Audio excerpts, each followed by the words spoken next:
जय महाराष्ट्र मित्रांनो, स्वागत आहे तुम्हा सर्वांचं आपल्या यूट्यूब चॅनलमध्ये. लास्ट व्हिडिओमध्ये आपण पाहिलं की पॉवर बी आय डेस्कटॉप कसा डाउनलोड करायचा, कसा इन्स्टॉल करायचा आणि पॉवर बी आय इंटरफेसबद्दल आपण संपूर्ण माहिती पाहिली. आजच्या व्हिडिओमध्ये आपण पाहणार आहे की पॉवर बी आय डेस्कटॉपमध्ये फोल्डर कसा इम्पोर्ट करायचा ते. चला तर स्टेप बाय स्टेप सर्व प्रोसेस बघूया. तर सर्वात पहिल्यांदा आपल्याला काय करायचं आहे, जे आपल्या फाईल्स आहेत मल्टिपल फाईल्स, ते आपल्याला एका फोल्डरमध्ये स्टोअर करायचे आहेत सर्व फाईल्स. तर मी काय केलं आहे, एक हॉटेल नावाचा फोल्डर मी क्रिएट केलेला आहे. इथे डेस्कटॉपवरती तुम्ही पाहू शकता. ह्या हॉटेल फोल्डरमध्ये मी 5 फाईल्स स्टोअर केलेले आहेत. हा सगळा हॉटेल डेटा आहे. या 5 फाईल्स मी स्टोअर केले आहेत आणि हा फोल्डर मी आता एका एका स्टेप बाय स्टेप प्रोसेसनी कसा पॉवर बी आय डेस्कटॉपमध्ये इम्पोर्ट करणार आहे ते पाहूया आपण आता. तर सिम्पली आपल्याला क्लिक करायचे पॉवर बी आय डेस्कटॉपवरती. पॉवर बी आय डेस्कटॉपला ओपन करायचे. Power B I desktop open झाल्यानंतर सिम्पली आपल्याला काय करायचे, ब्लँक रिपोर्टवरती क्लिक करायचे. ब्लँक रिपोर्टवरती क्लिक केल्यानंतर होम टॅबमध्ये आपल्याला गेट डेटा ऑप्शन भेटेल. सिम्पली आपल्याला इथे खाली गेल्यानंतर मोर ऑप्शन दिसेल at the bottom position. We simply have to click on the more option. After clicking on more option, we can see here numerous option we can see. From there we can import our file into Power BI desktop. So we are going to import folder. So just we have to click on folder. So I am going to click on folder. Then folder, we have to click on connect. At the right side bottom position we can see connect option. We have to simply click on connect. Then we have to click on browse. We have to see our folders location. So my folder is stored in a desktop. So click on the desktop. My folder name is hotel. Here is my hotel table, hotel folder. So just click on hotel, then OK, then again OK. तर सगळ्यात महत्त्वाच्या step इथनं चालू होतात. Most of the student इथे jumble करतात. नेमकं कशावरती click करायचं, कंबाईनवरती करायचं, लोडवरती करायचं, ट्रान्सफॉर्म डेटावरती करायचं, नेमकं कशावरती करायचं. तर जंबल व्हायचं काहीच कारण नाही. आपल्याला कंबाईन डेटा, लोड डेटावरती क्लिक करायचं नाही आहे. आपल्याला सिम्पली ट्रान्सफॉर्म डेटावरती क्लिक करायचे. ट्रान्सफॉर्म डेटावरती क्लिक केल्यानंतर पॉवर क्वेरी एडिटरचा इंटरफेस ओपन होईल. हा पॉवर क्वेरी एडिटरचा इंटरफेस आहे. तर हा ओपन होईल. आपल्याला सिम्पली काय करायचं आहे, लक्ष द्या काय करायचं आहे आपल्याला. हे जे आपल्याला कॉलम्स पाहायला भेटतात इथं, कंटेंट, नेम, एक्सटेन्शन्स, हे सगळे कॉलम्स आपल्याला पाहायला भेटतात. आपल्याला फक्त कंटेंट टेबल ठेवायचं आहे, बाकी सगळे कॉलम्स डिलीट करायचे. सिम्पली आपल्याला काय करायचं आहे, कंटेंट कॉलम ठेवायचं आहे, बाकी सगळे कॉलम्स डिलीट करायचे. Control shift select and delete झालेले आहेत. आता आपण काय केलंय, कंटेंट कॉलम ठेवलाय, बाकी सगळे कॉलम्स डिलीट केलेले आहेत. आता काय करायचं आपल्याला, इथे लेफ्ट हँड साईडला क्वेरीज ऑप्शन आपल्याला दिसतो. क्वेरीज ऑप्शनमध्ये इथे हॉटेल माझ्या फोल्डरचं नाव आहे. सिम्पली आपल्या फाईल्स किती होत्या, 5 फाईल्स होत्या. तर आपल्याला इथे 5 कॉपीज तयार करून घ्यायचे आहेत. जस्ट सिम्पली काय करायचं, हॉटेल फोल्डर, माझ्या फोल्डरचं नाव आहे हॉटेल.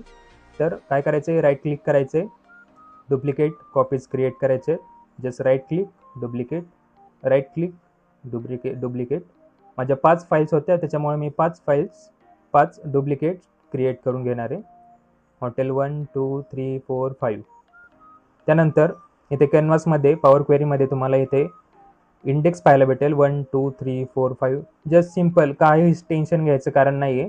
आपल्याला फक्त काय करायचं आहे, इथे हॉटेल 1 वरती जायचे, इथे बायनरी 1 वरती क्लिक करायचे.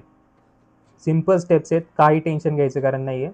जस्ट सिम्पली क्लिक करायचं. आपल्याला क्लिक केल्यानंतर आपली जी फाईल आहे ती एक्स्ट्रॅक्ट होईल. त्यानंतर आपल्याला जस्ट रिनेम करायचे, डबल क्लिक करायचे आणि आपल्याला रिनेम करायचे. डेट फाईल आहे आपली, त्याच्यामुळे रिनेम केलं डेट. त्यानंतर हॉटेल 2 वरती जायचे. सिम्पल स्टेप्स आहेत, त्याच फॉलो करायच्या आहेत. त्यानंतर बायनरी 2 वरती जायचे.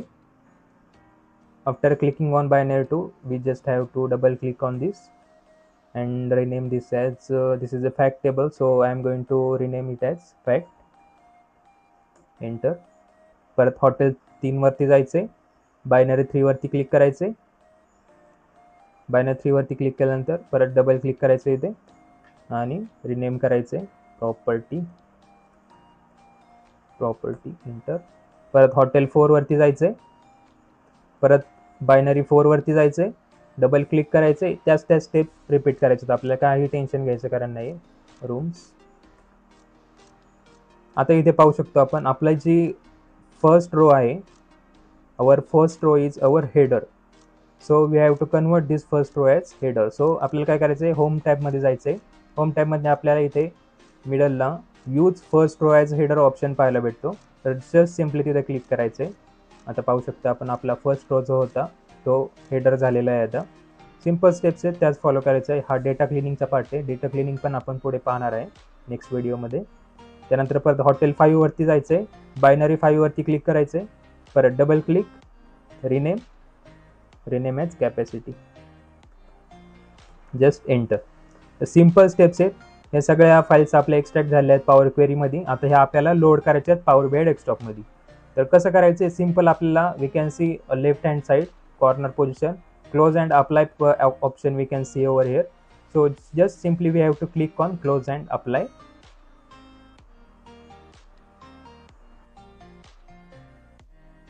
It takes few seconds to load.